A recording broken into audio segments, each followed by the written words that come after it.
अगर आप चाहते हैं कि एमडी म्यूजिक का सबसे पहले ऑडियो वीडियो आपके पास पहुंचे तो चैनल को सब्सक्राइब करें और बेल आइकन दबाना ना भूलें। एमडी म्यूजिक का शानदार प्रस्तुति रॉकन रिकॉर्डिंग स्टूडियो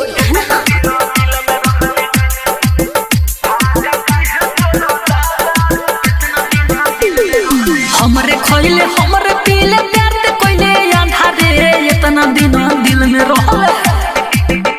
आदि हमरे खोइले हमरे पीले प्यार ते कोइले अंधारे इतना दिन दिल में रहले भड़का दी है तोरा दादा रे इतना दिन दिल में रहले भड़का दी है तोरा दादा रे इतना दिन दिल में रहले हमरे खोइले हमरे पीले प्यार ते कोइले अंधारे इतना दिन दिल में रहले हमरे खोइले हमरे पीले प्यार ते कोइले आधारे इतना दिन दिल में रहले भड़का दी है तोरा दादा रे इतना दिन दिल में रहले भड़का दी है तोरा दादा रे इतना दिन दिल में रहले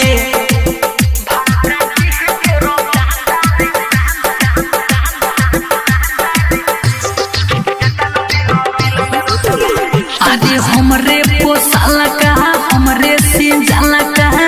दूसरा के देता रे दूसरो presented by KMD Music।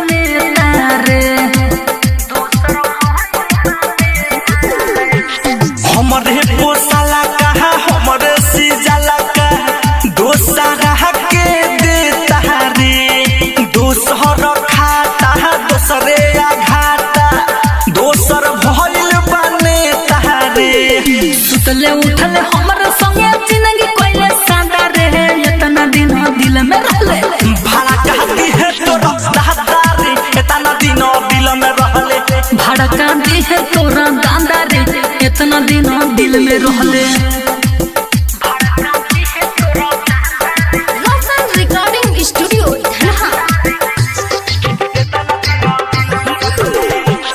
गिरगिट के जैसे है रंगवा बदल के कोई दिहले हम से घात रे